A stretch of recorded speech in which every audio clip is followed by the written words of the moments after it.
Good evening, everyone, and thank you for joining us for another lovely and exciting edition of Raising Vibration Radio and Journey into Consciousness. I am one of your hosts, Reverend Raven, and Tammy Lacente. Say hello, everybody, to Tammy. Hi, everybody. And our special guest tonight has agreed to join us for 3 more shows. So we have Tom Coates. Say hello to everyone, Kaham. Hello, everyone. All right, so we're back in the hot seat tonight, and we're going to be talking more about the Michael charts. Am I on? Is that the Yeah, signal for we me to are start talking? live. Yes, Tom, we're live. We are live and ready to Okay. go. All right. Can either of you connect me with where we were when we finished last week? We were Sure. going We through were on the the plains, I plains. think. Yes. I And don't know if we'd finished. I think we were still in those plains. Is that correct? yes, Okay. Do you remember which one we were on? hold on. I apologize. No problem. So And while I we're trying apologize to, for being a bit discombobulated. I apologize for having gotten here to the studio late. But in any event, that's life. that's life. That is exactly it. So while we're trying to figure out where we were last week, I got the chart up over on the screen. Mhm. And, I wanted to take a minute to talk about spirituality versus religion since it's Easter weekend. Oh And yeah, that's good idea. yeah, so while we're jumping into where we're going into the Michael chart, I had an interesting question from a friend of mine today, and she wanted to know, because she's really heavy into Jesus and God and a Christian life, right? And I used to be there, right Right. there with her. Then I had a change of event, a big event that happened in my life that made me see things go beyond that realm. And I realized that man uses religion to manipulate other people, whereas spirituality is unconditional, love and forthcoming. It's just truth and unconditional love, in my opinion. Well, I would say that's certainly the aspiration of spirituality. It may not always be the actualization of it, but certainly it's what one would aspire to. Religion is an idea that is really a structure of consciousness, which, from my perspective, and this is not something I've ever read in any other source other than my own guidance. Religion is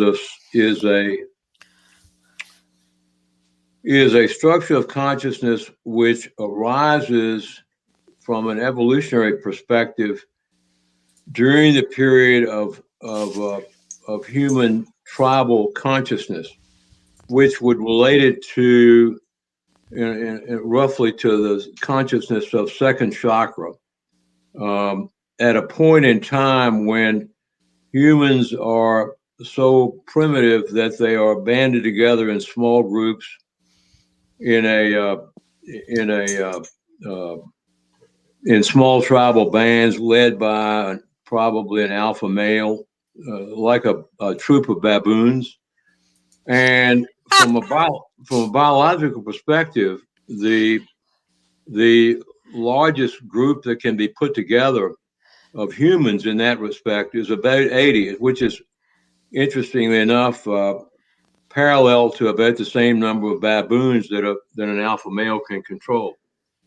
And out of that, within that framework of that, and when you get to be 85 or 90 in number, the group starts to splinter off into smaller groups, and religion comes in to fill that void, to allow the numbers to expand laterally, essentially without limit, for what we would refer to as a mythic membership belief system, which we otherwise call religion. And there's lots of suggestion in the literature that that various ET groups have had lots of influence on what our religions are. And I don't want to, I could name some that are more specifically influenced in that direction than others, but I won't do that because all religions have truths within them. And it's not my objective to run down any particular religion or belief system. But these systems are, it's relevant here because within the framework of the Michael teachings, what you have within the Michael teachings is a framework. It is and all beliefs. Tammy and Sandy, both of you know to some extent, Tammy probably more than Sandy, that I have a sort of a passionate desire to persuade people not to believe things that I tell them. In other words, when you have a belief, it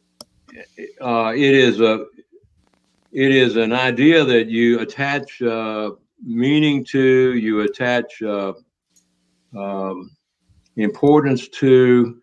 I would rather that people, instead of believing anything that they hear from me, simply hold it in a state of suspension between belief and disbelief and let it find its own level within their consciousness.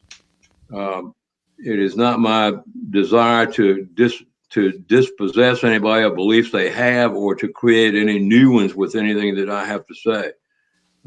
It is my wish that if what I have to say is useful for them, to expand their perspective or their framework of whatever that may be, that hopefully they will use it for that purpose. But beliefs can be expansive, and they also can be very limiting and Constricting. Excuse me. Yeah, limiting and constricting as well. Exactly. This has been one of my subjects of great interest over the years, and recently I was listening to a YouTube discussion by a young man named Aaron Abke, who is quite the darling of YouTube these days in terms of various of these subjects. He's made a lot of fans on YouTube discussing the law of one, raw materials, and so forth, and he does quite a good job with that. Indeed. But recently, I heard a short program that he did on beliefs, and to show how difficult the concept of beliefs is.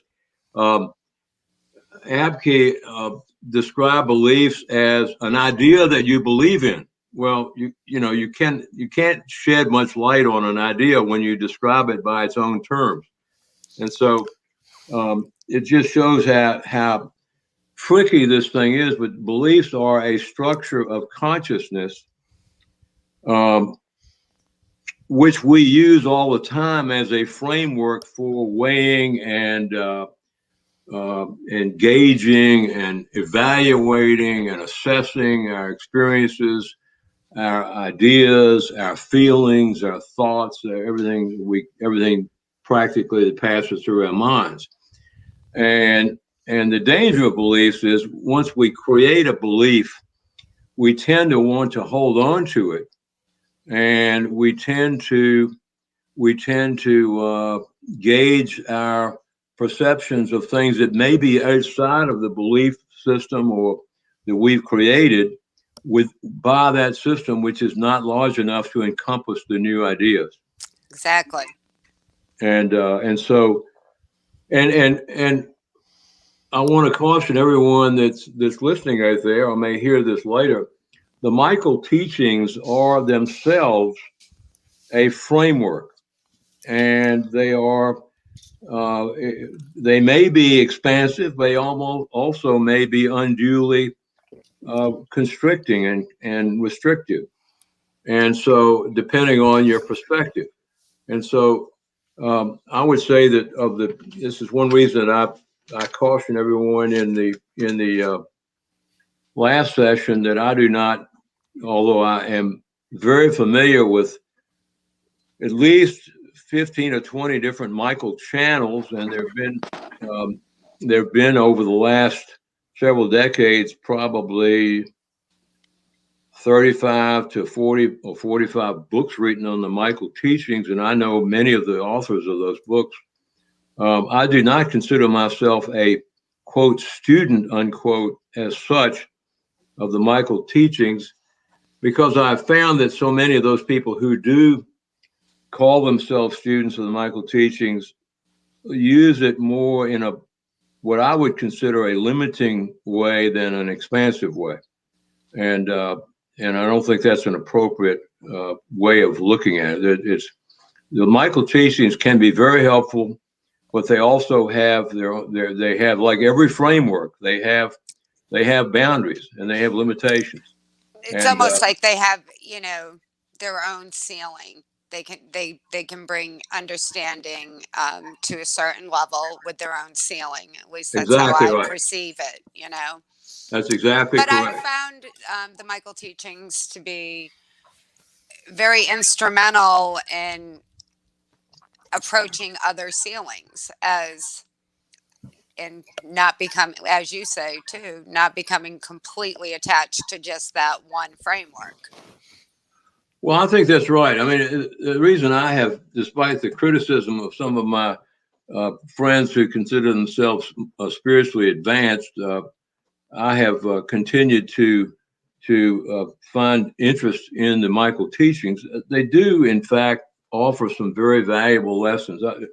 One that comes to mind right now, I mean, and bearing in mind that at least insofar as they apply to our cycles of life on Earth, they generally hold that a soul fragment, or soul, as most of us would call it, would come to Earth and would go through a cycle of incarnations in human form on Earth, and it would spend up to some thousands of years doing that, and maybe have a minimum of 100, as many as 500 or 600 experiences of different lifetimes, and this is an idea that has resonated quite deeply with me, perhaps because from the time I was quite young, I was having encounters with what seemed like other lifetimes of my own. And so when I encountered the Michael teachings and this was part of the lore, it resonated with me. And so one of the ways that this can be, I think, expansive in terms of, let's say, current events, we have this trial of this police officer out in Minneapolis. Is it Minneapolis or is it Milwaukee? Anyway, this Derek Chauvin fellow who uh,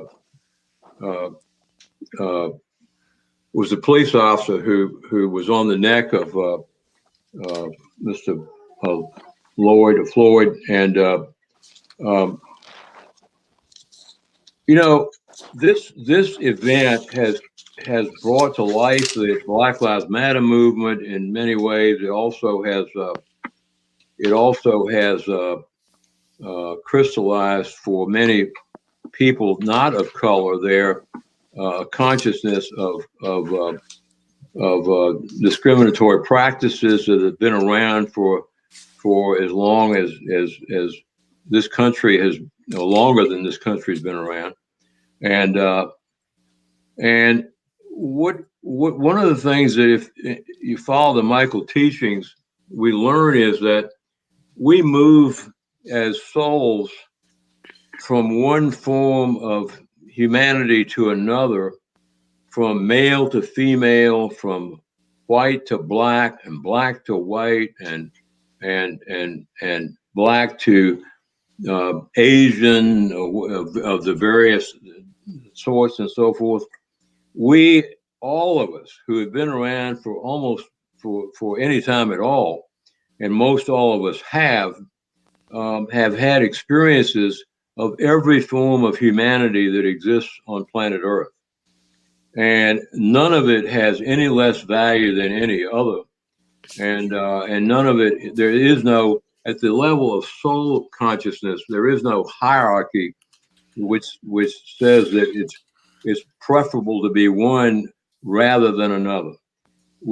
That's like saying green is better than red, or green or blue is better than green, or whatever. We don lifetimes at the soul level as freely as we put on a suit of clothes to go to work or go to a party or go work in the garden in our daily lives. And so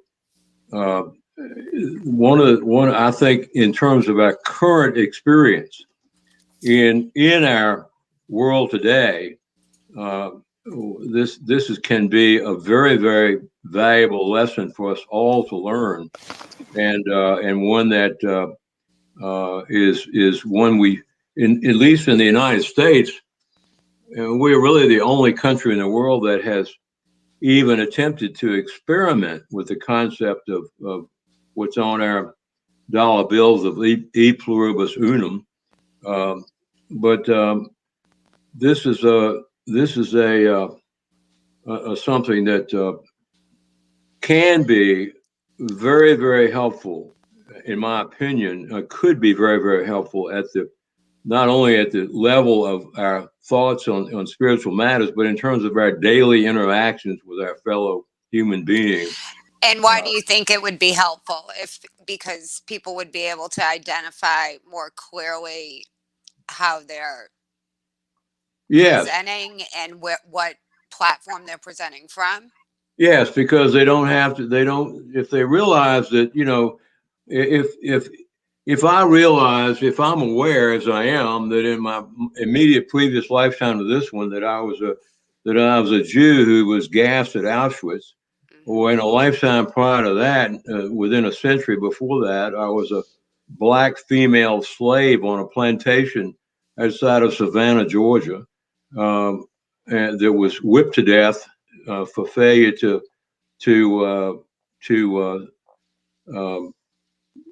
readily go along with my master's sexual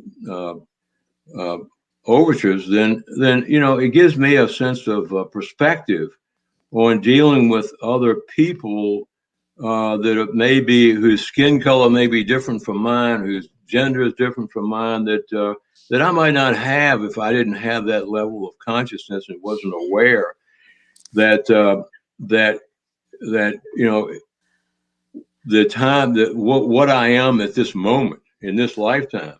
Well, Tom, I think we're going to have to go through some more of the Michael teachings for people to be able to connect the dots if they're not familiar, and as to how that would be helpful. All right. Well, I mean, I don't know whether that what I gave you was an answer, but it seems to me it's a significant situation to be aware that the lifetime we have today doesn't represent our pattern in general. It represents what we're doing at this moment. That's all.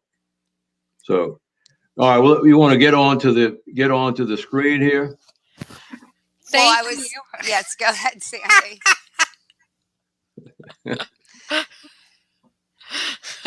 So we have the screen on, and we have our little chart where we were talking about the different planes there. Okay. I think when we were here last week, we really got through the physical plane fairly much, but I don't know. I think I say fairly much. I'm not sure. The physical plane is the one that includes all these physical lifetimes, of which we all, that are I and the two of you and everyone who's listening, is in the physical plane right now. And as I said in the Michael teachings, each of us is living out a series of lifetimes, and those lifetimes are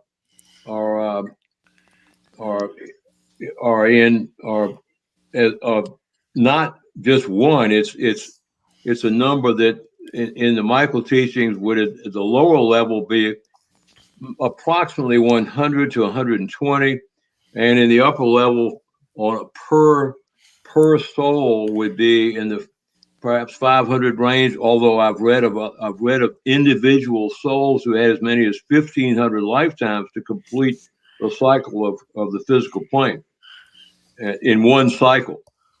And so, and this is what I was just talking about, that when we realize that the lifetime we're in is one of many, and that each of those lifetimes is not what we have today. It's a different lifetime. And, I'm here tonight wearing a blue sweater and a white shirt with a pattern on it. I could have just as well worn a red piece, and that might be what I would choose for the next lifetime. In other words, that we literally at the soul level, our physical presentation in this lifetime is no more important than what I'm wearing on this 1 hour and a half we're doing together tonight. And I think I don't think I can overemphasize the importance, at least that I attach to that. So anyway. So that looks like a teal shirt to me, not blue. Well, I'm just saying. Okay, well, that's just a good example of how easily it is that we can misjudge things in our lifetime. Because in the light of in the light of the room that I'm sitting in, it actually is blue, but the screen may make it look teal or something. I don't know. All right. So anyway, as I said, Michael poses what it refers to as 6 different planes, and each of those planes is they're progressive planes from the Michael perspective. Each one, and they go in as it's set up on this chart in clockwise direction, starting with the physical plane, and each successive plane is more rarefied and at a higher frequency than the one before it, and so the astral plane is in Michael terms is a plane that is one that is non-physical, but it's not all that close, it's not all that different from the physical. We have a lot of connections and contacts with the astral plane in our physical lives. One would be ghostly presences. Oftentimes I myself have lived in 3 different houses that were over a century old, each of which had ghosts that were part of the woodwork, and ghosts, for the most part, as discovered by my friend Bob Monroe, are residual spiritual or spirit aspects of people who have died, who usually did not know they had died, and Bob Monroe, to his credit, created a whole program at the Monroe Institute during his lifetime for the rescue of souls like this, and one of the examples of that was what the group at the Monroe Institute did in the 90s, following the Murrah bombing in Oklahoma City of the federal building there, and what they found, because of the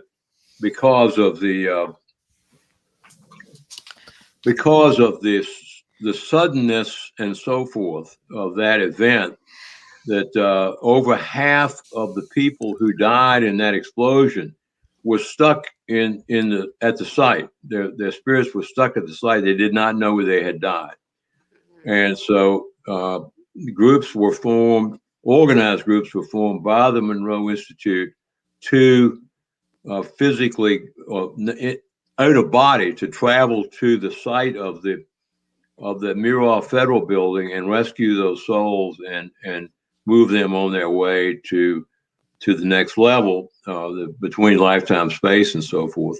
So they would not be stuck as ghosts at that site. But that is an example of astral plane. We also speak of astral projection, which is another word for an out-of-body experience, and that is the projection of one's consciousness outside of the body to distant points, and that would be an example of moving through what we would refer to as the astral plane. There also are entities that have completed their physical plane cycle, and they are then cycling through the astral plane, and which is at a frequency level higher than we are currently experiencing on Earth. And in fact, there's some indication that what we would refer to in common parlance, at least in our religious iconography, as heaven, is actually a place that exists in orbit around the Earth, between the Earth and the Moon, and that it is simply at a higher level, a higher frequency level than the frequency of the Earth. Some have referred to it as fourth density, others as astral, but it's either one is probably a good descriptive method of describing what that is. And this is where many people spend a lot of their between lifetime spaces or between lifetime time, and I say time guardedly because from the perspective of the soul itself, that's a zone that's outside of time as we measure it, and so but from our perspective, it would be time. Time would pass between the birth of one, the death of a person, and the rebirth of that person into another lifetime. So that is any from either one of you, any No. ideas about the astral? Hey, Nope. so I think though, like from death to rebirth, but we're still also up there with out there in the astral plane too. We can be dead, alive, and in the astral plane at the same time.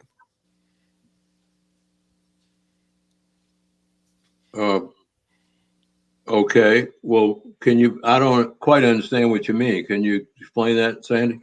Okay, so like there's splinters of us all over. Source is nothing but center, but all these souls that are on this planet are splinters of Source, right? Right. So, our splinter selves can be in a body right now in this present moment, but also a splinter of ourself could be dead, over on the other side, and another splinter self could be being born at the same time right now. Well, I suppose so. Yeah. I mean, the splinter analogy is not one that have heard particularly before, but it's not inappropriate, I suppose. I would agree with you to the extent that there is to my knowledge, there is no limit on what the level of essence and beingness that the soul can accomplish. The soul can animate more than one human being at a time. Mm-hmm. When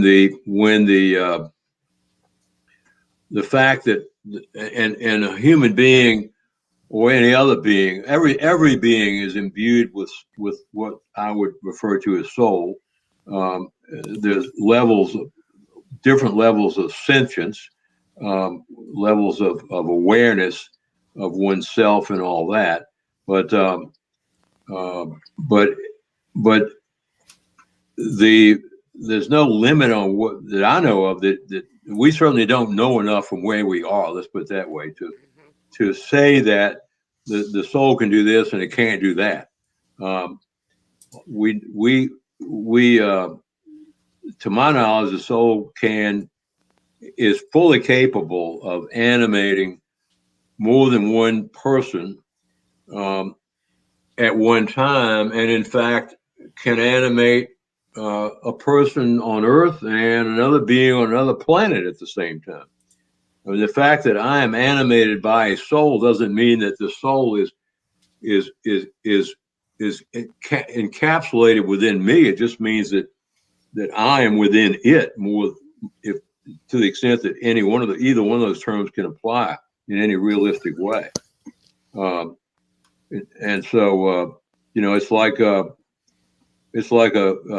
generator for a power for a city. I mean, it may have limits on how many houses or buildings it can send power to, but it certainly is more than one. And we don't have any idea what the limits, if any, are on that. And so, to talk about it is, I'm not saying it's wrong, but the use of the term splinter does not resonate with me because it sounds more precise than I think we have the ability to be. Right. If that makes sense. I gotcha. How about a pathway? A what? A pathway of energy. Yeah, well, that sounds real. Yeah. Okay.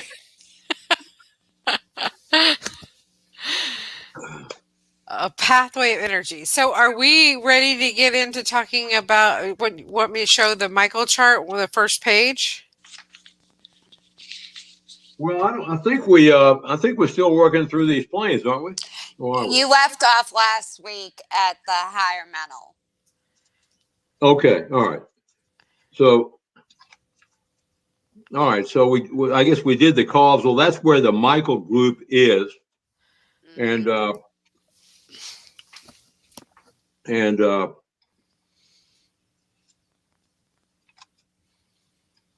higher mental is and by the way, these things in rough terms have some semblance to what we would refer to as the consciousness we would associate with chakras. The causal is somewhere in the range of the heart chakra. In my mind, I've never heard Michael say that. That's just my own take. The higher mental is, in my mind, roughly equivalent to the consciousness at the highest level of the throat chakra. In other words, one where wisdom starts to come into play. Okay. And then the messianic would be more like the third eye chakra. And I say it's not an exact comparison. And the Buddhaic would be more like the crown chakra. Crown. Yes. And obviously, Michael, in naming these things, when you get to the messianic and the Buddhaic, Michael had the consciousness of Jesus Christ in mind with the messianic, and had Buddha in mind with the Buddhaic. And as I said, I think last week, all my personal guidance is that Jesus was a reincarnate version of Buddha, and was somewhat more of an action figure in a way than Buddha, more in your face with his ideas and philosophy, but they represented similar themes. They were people like we are. Yeah. Even Buddha's frameworks were. I mean, he, notwithstanding his enlightenment and all, his idea that all life is suffering is not one that I think is universally true. Or let's put it this way: it need not be. To me, that idea it's consistent with with the Hindu teachings of being caught up in the wheel of endless rebirth and karma and so forth. It's always interested me, and it's not so much the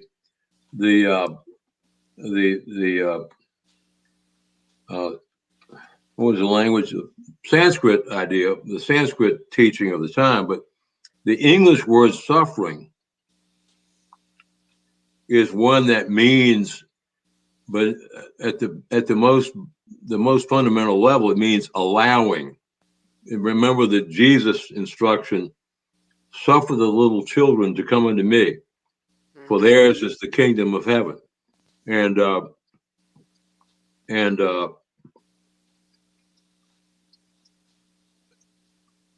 allowing is something that involves free will. It involves it involves choice, whether it's consciously one we make or not. We make many choices in our lives that we're not aware that we're making, but we're making them nonetheless.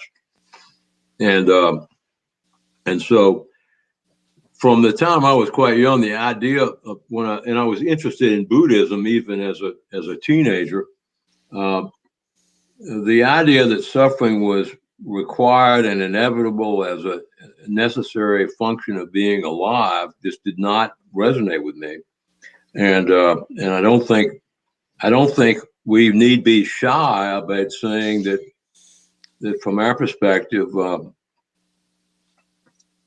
even someone as advanced as Buddha could be incorrect, and it's certainly more often than not, life certainly more often than not does involve suffering, but I don't think it's a requirement. I think it's something we choose largely because it's culturally imposed on us, and we don't know that we have any other choices. But we do. I would agree. Suffering is a choice, even when we often don't realize it. Well, Right. yeah, but our parents, they ingrain that in our brain at birth. You know what I mean? Well, our society teaches us that. That's where the deprogramming and Right. It's reprogramming all comes this, in. programming.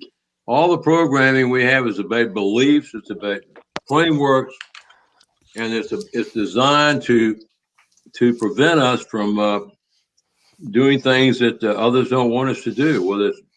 Whether it's our parents, or whether it's our government, or whether it's the reptilians who want to see us suffer, or whatever. It is programming, and we buy into it by adopting beliefs that go along with it. That's why, this subject of beliefs is one I never get tired of talking about. One of my favorite commentators on that point is a woman who's well known in California named Byron Katie, who's written a number of books on the subject, and her enlightenment came to her in the 80s when she realized when she believed her thoughts, she suffered. And then when she realized that when she did not believe her thoughts, she didn't suffer. And as soon as she realized that she didn't have to believe her thoughts, her life became joyous and never stopped being that from then till now. And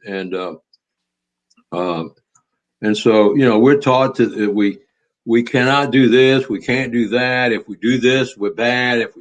If we don't think this, we're bad, or whatever. All these things, and so we don't. These are things that if we let go of, which it's hard to do, but we can. And she developed a process for doing that. One of the major processes she developed was who would I be if I did not have this belief? Yeah. And so anyway, I'm sorry to get on that high horse again. Pure light. Huh? You would be pure light if you didn't have that belief. Right. Yeah, I think exactly. you're pure light regardless of what belief you have. Anyways. All right, Tom. Okay, so we have in the Michael teachings, we go through these. We start with in the physical plane. We come from the Tao. We are, in the words of Michael, cast as sparks from the Tao, and we somehow transform ourselves into what are then referred to as soul essences and soul fragments, which is what we were all along, and we gather steam along the way, and in the course of lifetimes, we gather information and knowledge, and while Michael doesn't say this specifically, it's pretty clear, in my opinion, that those soul essences, soul fragments, whatever one may wish to call them, they are what would be fairly described as the cutting edge of creation itself. They are those out there on the front lines who are expanding the consciousness of creation itself. And that is what our lives, each and every one of our lives, is all about. It doesn't matter whether we make a lot of money or whether we're brilliant scientists. Each and every one of our lives is expanding the basis of creation from the bottom up, and it doesn't matter how long the life is. It doesn't matter how significant it is in the eyes of other humans. That's what it's all about. And the Michael teachings are a way of a framework for grasping some portion of I would say, of the magnificence of that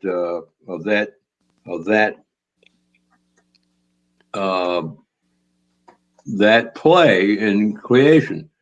I don't think they fully do it, but I think that's what the effort is all about.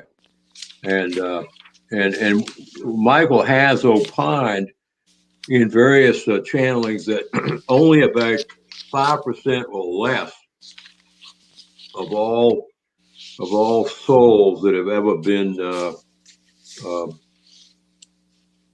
put out from the Tao have ever been adventurous enough to engage in going through the process of being involved in the physical plane, and the physical plane energy only amounts to a relatively small percentage of the energy of creation, but that it is the stage upon which most of the expansion of creation is going on, is occurring. So everybody who's involved in it can take some degree of pride in themselves for being part of that process in a real way. It doesn't matter who they are, what their status is.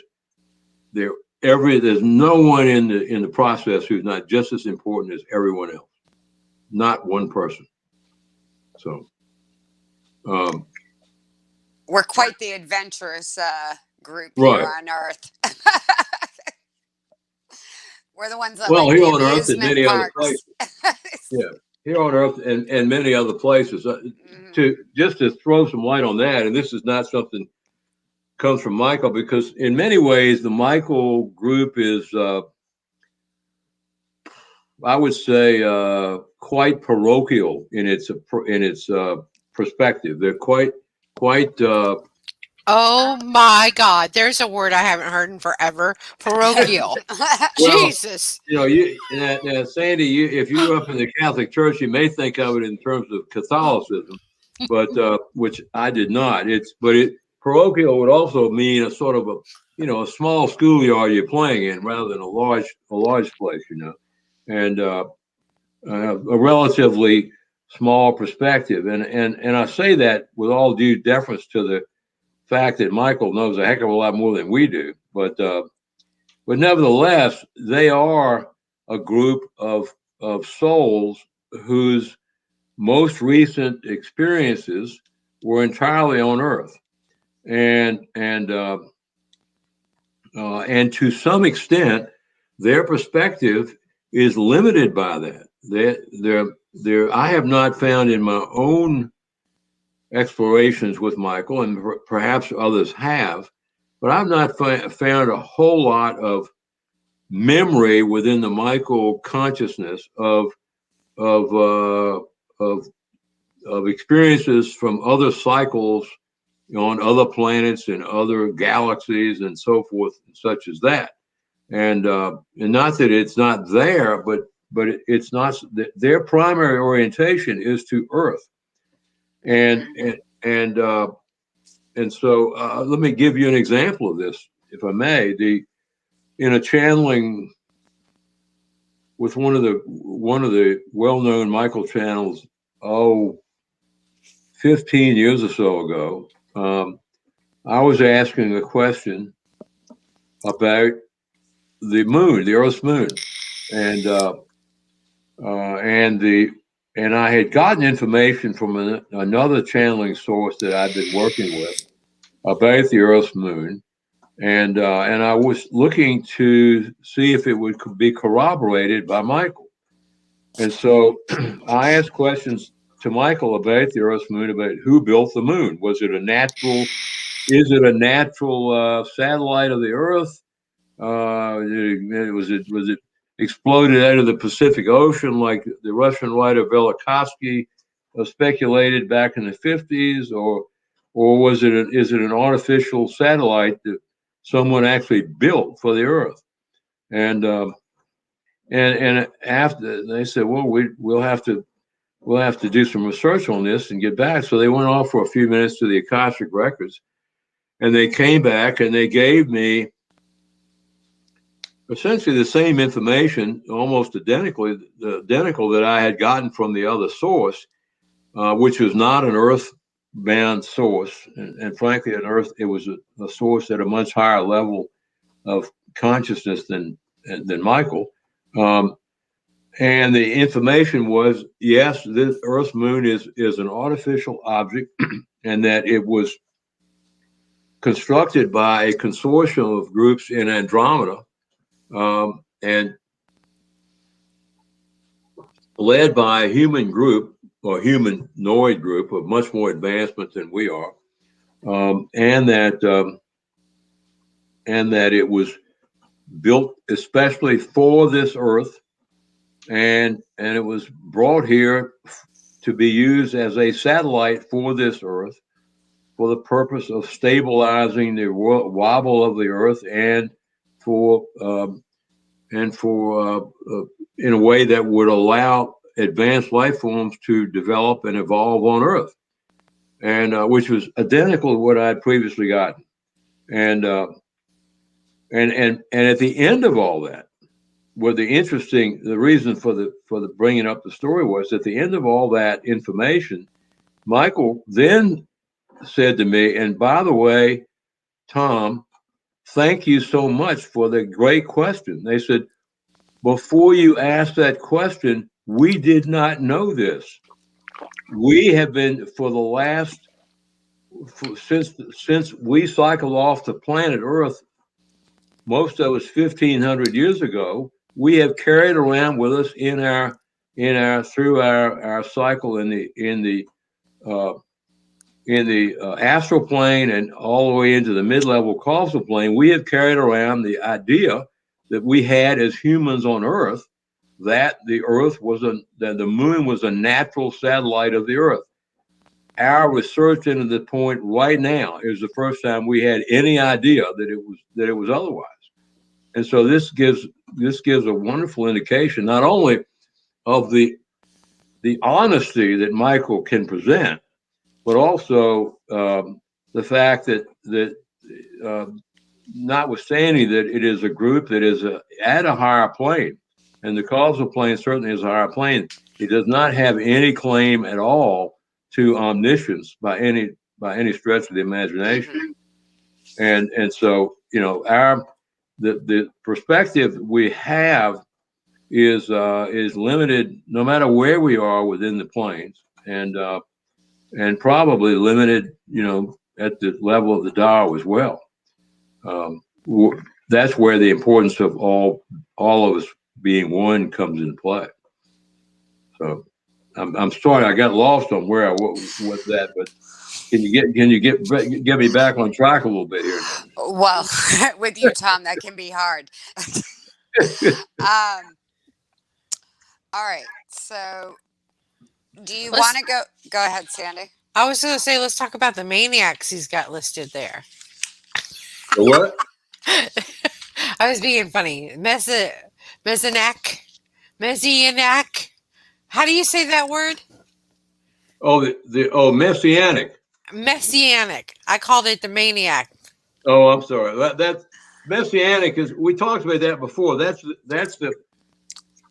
refers to Messiah. As in Jesus. Jesus being that refers to the consciousness that Jesus manifested in his mode as Christ, primarily in the period of what Michael refers to as the last 30 days of the life before the crucifixion. And so now I don't want to get into a debate. The crucifixion is not something that I've never felt the crucifixion was the end of the life of Jesus, and don't now, even though from the standpoint of the resurrection and so forth, it certainly was an important event. But the messianic consciousness is a consciousness of Jesus that represents the close connection with the Tao and with what we would more call the Godhead or the ground of being. And frankly, that is a consciousness of primarily of unconditional love and unconditional forgiveness and acceptance and so forth. And that is one that we have the potential to embody in our own lives, even though most of our cultural norms would instruct us against that. Most of our societal norms guide us in favor of transactional relationships rather than relationships that are built around these kinds of concepts, because they're not ways of getting ahead, making money, and they don't recognize the life as a zero-sum game in the way that transactional relationships do. So, Sandy, is that helpful at all? Yes. Thank you for that maniac explanation for me. And so, what the Michael teaching is, and I'm gonna take a little bit of a contrarian point of view here. The Michael teaching is that each soul fragment goes into the Tao, goes from the Tao into the planes and so forth, and goes through these cycles. We'll come into the physical plane, and we do anywhere from 100 to 500-600 lifetimes, and we go through various stages of evolution within that construct of what Michael calls soul ages. We grow from infant soul to baby soul to young soul to mature soul and to old soul, and finally, when we've gotten through all these various steps and stages of soul age, which Michael describes from its perspective as evolutionary in concept, we then move on. We graduate from the physical plane, and we go to these next planes, and we go through various stages, which Michael has not ever identified in these other planes as to what they are. And then, according to Michael, we go through each of these planes successively. First the astral, then the causal, then the higher mental, then the messianic, or what did you call it? The maniac. Yeah, and then the Buddhaic, and then we graduate from that, and we return to the Tao, and we hang out in the Tao. We don't once we've gone through the cycle. And get back to the Tao, we are merged into the Tao, but we do not, according to Michael, lose our identity as a soul entity or fragment or whatever, even once we're back in the Tao and fully merged. And so to that extent, it cuts against, to some extent, the concept that's explored in the Tibetan Book of the Dead, where the individuated consciousness is fully lost in the post-lifetime space, and anyway, that's. I'm sorry. Go ahead. So the Book of the Dead, does that read like stereo instructions, like I heard? Like what? Stereo instructions. Stereo instructions. You know how you go and buy a new stereo and it comes with this book of instructions for you to put wire A into port B? It's not very exciting reading. Right. You go through what's called the Bardo state, Bardo, and your identity is lost. And what they're really meaning, I think, is that your egoic consciousness. Yeah, that's what I was going to say. Right. So you're saying when we go back to the Tao or the Godhead or whatever, we don't dissolve completely back into it. We keep our essence, and then correct. And every time we go back to the Tao, my understanding of the Michael teachings is that's considered one grand trine or grand cycle. Correct. There's a what I would say from a linguistic perspective, we can say there's a merger without a dissolution, without dissolving. Yeah. And so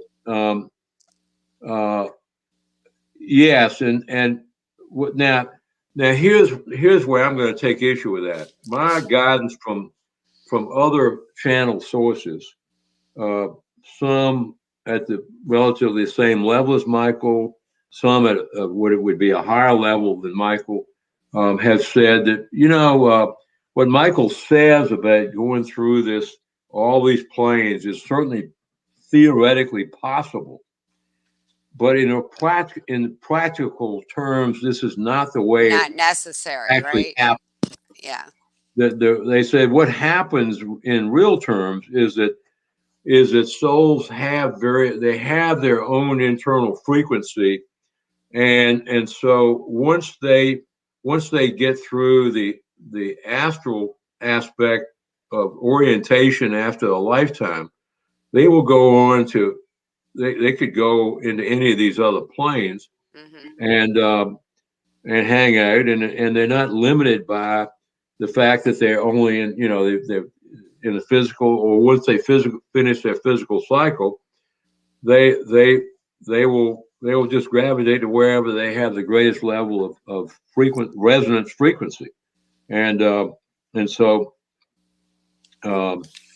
and another thing that other groups have taken issue with is Michael's idea that lifetimes occur in terms of evolving soul age pretty much in a chronological fashion, where from the perspective of other groups,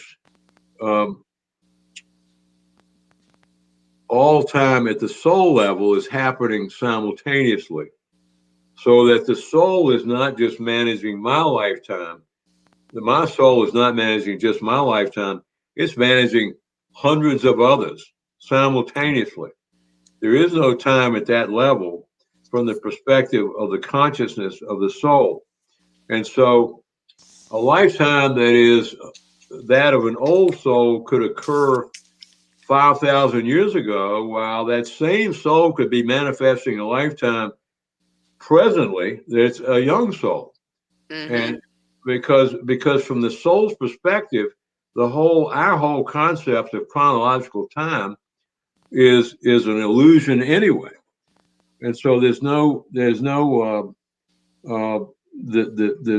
straight line linear progression of our evolution as souls in the way that we would like to think that perhaps that there would be, and so we can have a really advanced lifetime currently, and next time around we might be having a very primitive one, even though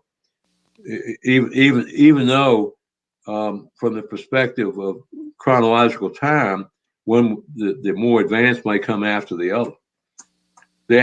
From the soul perspective, they're happening all at once. Point being. Exactly. And the way I internalize that is my conscious awareness of this lifetime. The Michael charts are a snapshot of the conscious awareness that I have of this lifetime, where I'm friends with you and Sandy and we're doing this. It's this awareness at this time, and it gives me better understanding of that. But it makes perfect sense to me that a much more primitive lifetime is also going on simultaneously, because it's all happening now. Right, and I have known people who have had the good fortune to have cross communications between lifetimes that would go back. I know a fellow who is now retired to Hawaii, who was able to have communications with another version of himself, dating back to about 20,000 years ago in our chronological time scheme. And that other version of himself was what we would call a caveman. And yet the wisdom that self was able to impart to him in his modern version of himself was just as high as anything he could have communicated. He could have put together in his own life. So it's a interesting. The spectrum is much less limited than we would have ourselves believe.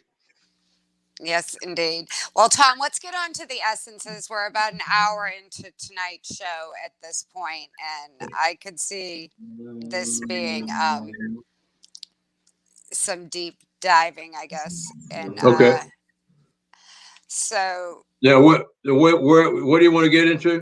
The essence, the soul essence, and the roles and the inspiration, expression. Before we do that, let me mention what the Akashic. Okay. The Akashic is, in Michael speak, a source of all knowledge and so forth. Again, this is an area that there's some controversy on between Michael and other sources. The other sources that I'm aware of will say the Akashic is basically a library of all the events that have ever happened on Earth, and it's a local library, in other words, and it certainly is a very useful resource and research outlet, but it is not the source of knowledge beyond things that relate in some way or other to planet Earth and the inhabitants of it and so forth. But we all have, at all levels, the reason it's in the center of this diagram is that the Akashic field, or whatever it should be called, the Akashic plane, it could be one, is one that is accessible in greater or lesser degrees from every one of the planes, and so that's why it is shown as it is on the diagram. Obviously, when you're in the physical plane and you're completely caught up in the illusion of physicality and the limitations of it and the beliefs that that's all there is and so forth, it's not going to be as readily accessible as it is if you're not in the physical. But it's there, and there are many people who can, at the drop of a hat, go to the Akashic field and into the library and get information from it. One final point on these planes. Many people who look into the Michael information are also aware of the information promulgated by the LL research group about the raw materials and law of one.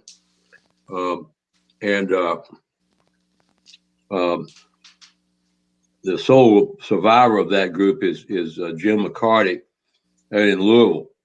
He's a friend of mine, and that information is many people try to correlate the Michael teachings, the Michael planes, and so forth with the teachings of the in the law of one about the densities.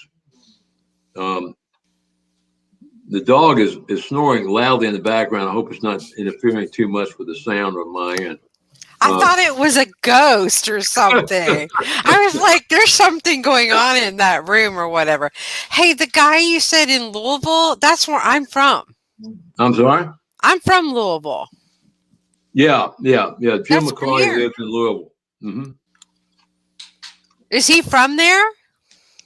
I think he originally is from there, but they were all before when they were doing their channeling work. They were in further east in eastern Kentucky, outside of a town where a small community college was that one of them worked at.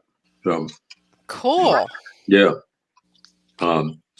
Anyway, the raw material is probably the most grand scale cosmology that's ever been downloaded to humanity so far. It is consistent with some others that have come through, and it's not inconsistent with Michael, but it's not compatible either.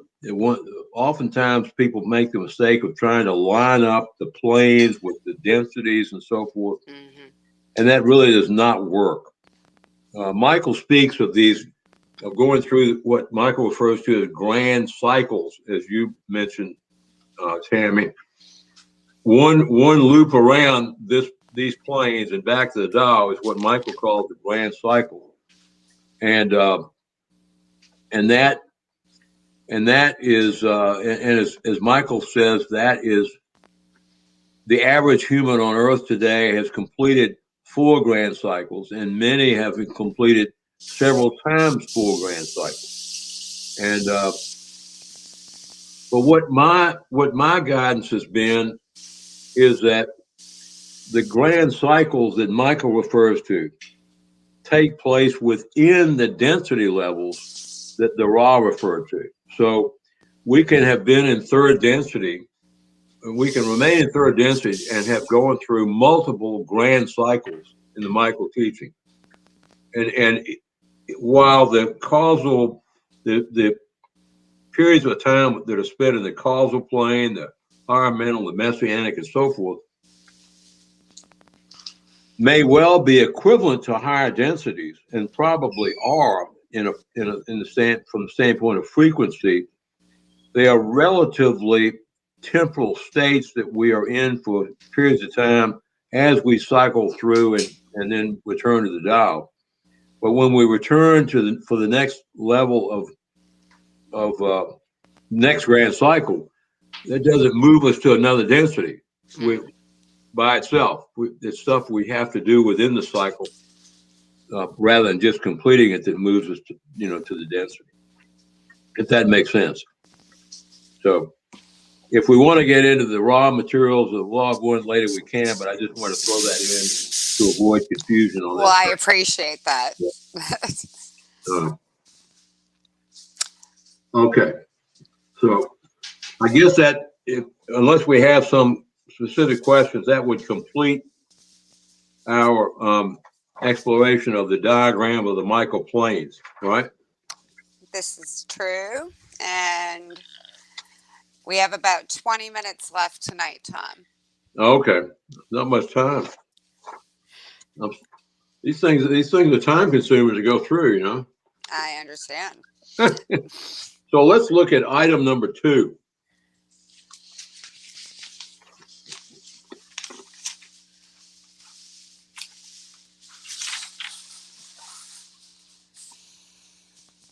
Now, I'm looking at this Michael reading. Is this something that someone looking from somewhere else is actually going to be able to expand so they can read what's on this chart? I'm not sure. Sandy, I mean, if you have a pair of magnifying glasses or something like that, you should be able to. I'm like trying to click on it. Oh yeah, it does expand. If they click on it, it does expand. Can we expand it on our screen?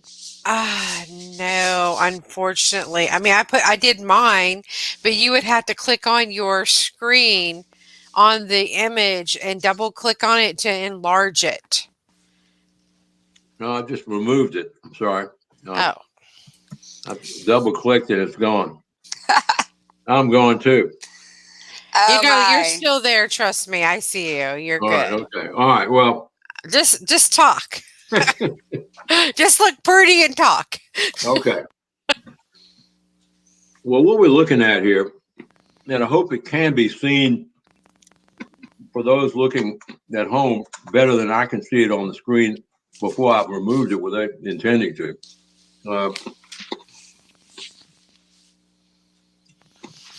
What we're looking at here is a sample, an empty sample of what is called a Michael reading chart. And this is a chart that was created by one of the preeminent Michael channels, whose name is Shepard Hoodwin. His name is in the upper right hand corner of this chart, and what Shepard does when someone asks for a chart of themselves, of their soul, Shepard asks for the person to send him a selfie. You can just take one on your cell phone and email it or even text it to him. And then Shepard, on a periodic basis, when he gets a batch of these requests, will do a channeling, and Michael will fill in the information on the chart. And so then where it has the name blank at the top left-hand corner, the name of the person will be filled in.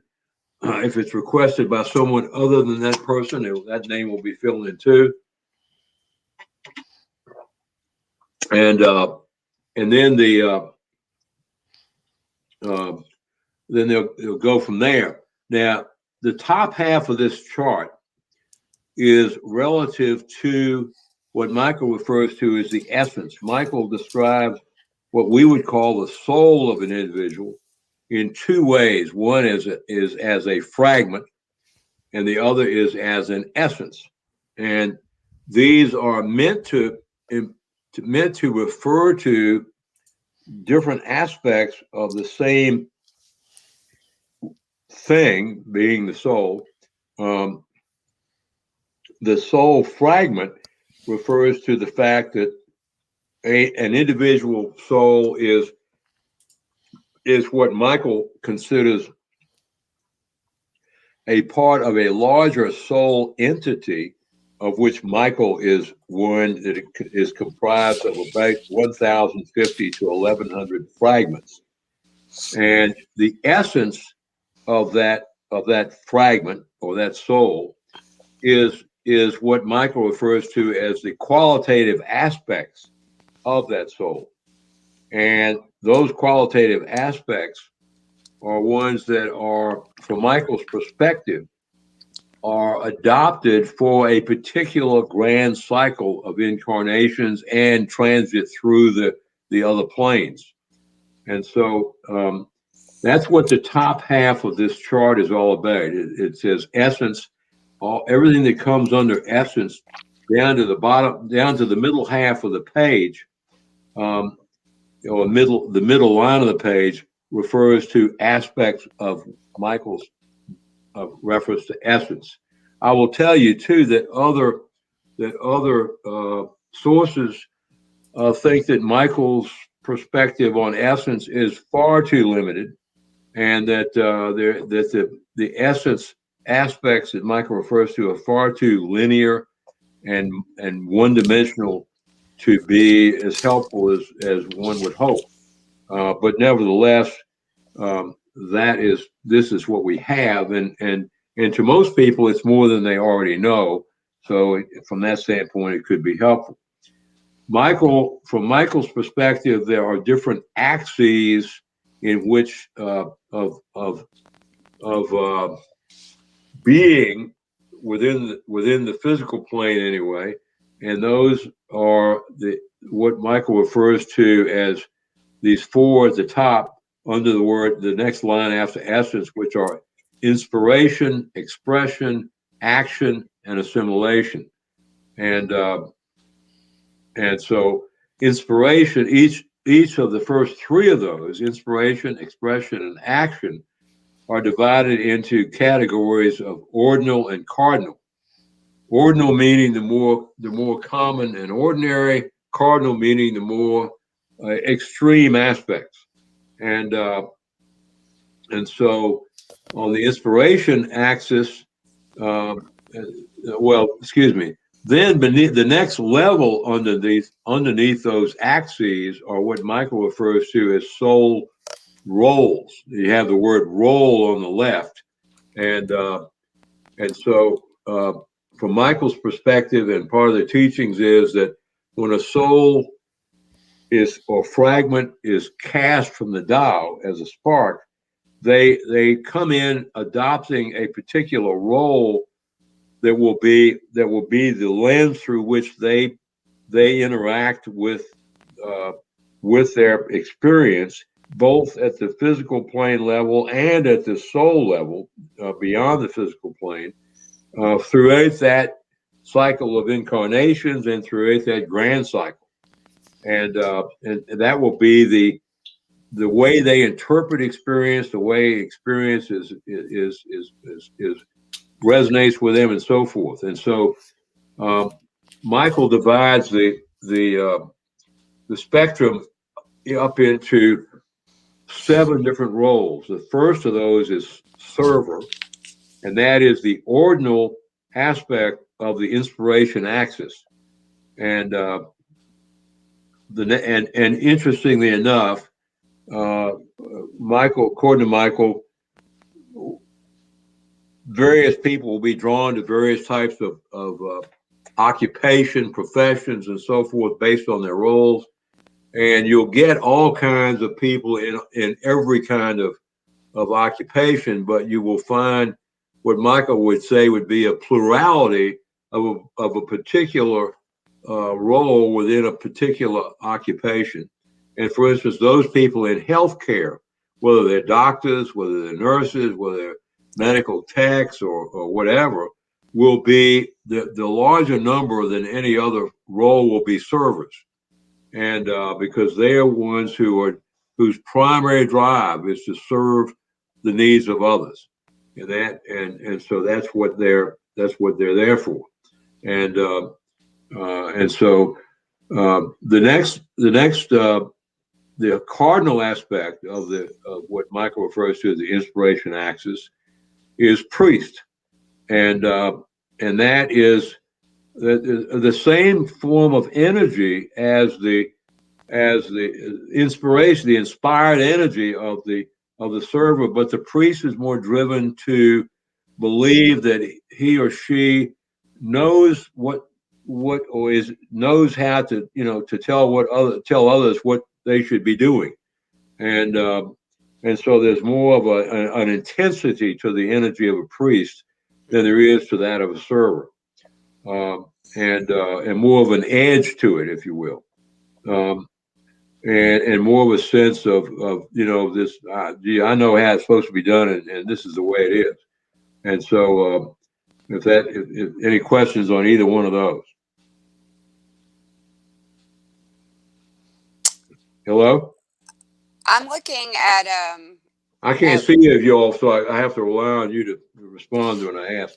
I know. So under role, I'm looking at a chart where it says expression dash orientation.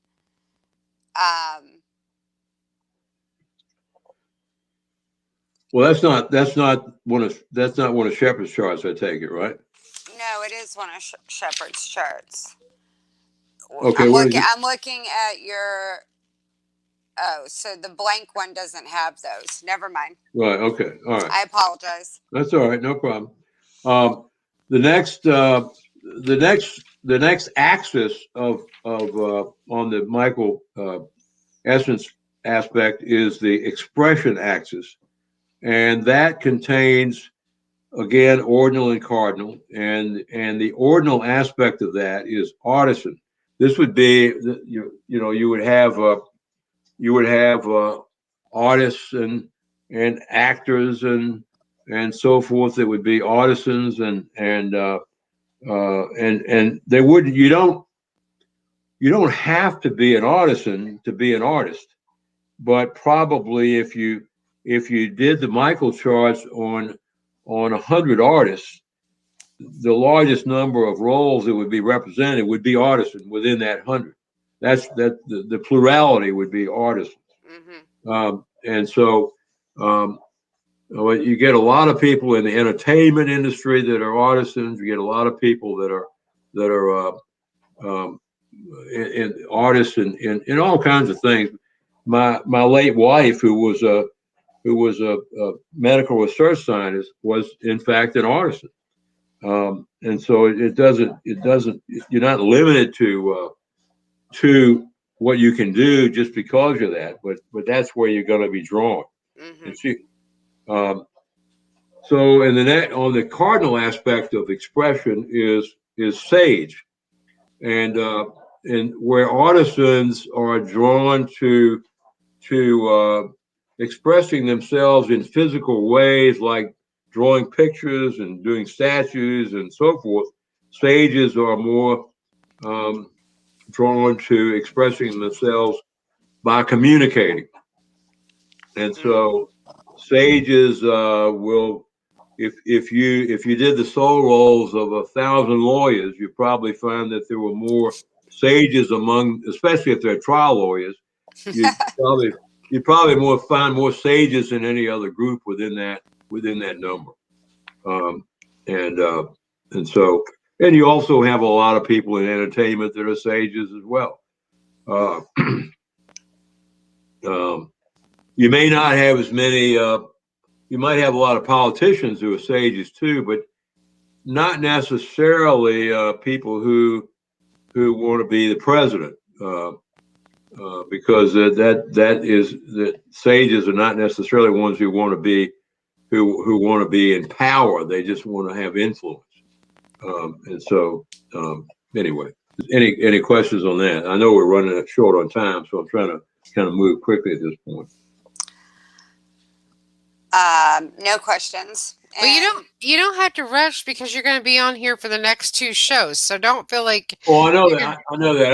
I want to at least get through this line. We'll get through this first line of the roll line for this segment, and then we can move on to the next line. And I'm gonna make a mark on my chart so that I won't be struggling to remember where we were when we ended up next week. I gotcha. Well, I'm gonna just tell you, I'm all of those roles at once. I'm playing Well, every single one of them right now. well, the truth of the matter is that we all We have all are. had, we've all experienced all these roles, and we all have had all these roles in our lives. But let me just to cap it off, let me spend a couple of minutes going through the last three. Okay. Um, the next one is the action axis, and that is the ordinal aspect of the action axis is warrior, and and that a warrior is someone who is protective and so forth. And I would imagine, for instance, if you were to poll the uh, uh, if you were to poll to do Michael charts on people who are career military officers, Mm-hmm. more than the warrior um, the warrior role would be the most dominant within the group in all likelihood. Uh, and these are people whose mission it is to protect others, protect the status quo, and so forth, and and not necessarily to dominate, but to make sure that whatever it is that they're oriented to is safe. And the cardinal aspect of that is king, and the king energy is one that is the most that brings the most power of any other role, um, and it also is one that is best at synthesizing diffuse and diverse streams of information, diverse ideas, and coming up with a simple way of combining them together in something that will be workable from a variety of perspectives. That's a fairly typical aspect of king energy, and the role of the Jesus role in the Jesus, according to my guidance, this is not the same as what Michael has taught, but according to my guidance, the Jesus figure of the Bible had 8 fragments that animated him, and the lead or primary fragment among those 8 was an old king, and there were more than one king fragment within the Jesus array of 8, but that gave that being an ability to synthesize all sorts of things in ways that the average person could not, Mm-hmm. and to take actions designed to bring synthesis in ways that most people could not conceive of. And he had, from my guidance, a twin brother who was not a king, but was a sage and scholar, and who did not was not the sort of action figure that he was because of the difference in role, even though he was an identical twin. Um, Interesting. so, and the last of I know we're out of time, right near the end point. The last one is scholar. Does that mean we're over? No, we're good. You I got. just I heard It's a okay bell if we ring or run over. something. It's fine. Just go ahead and finish up scholar. Okay.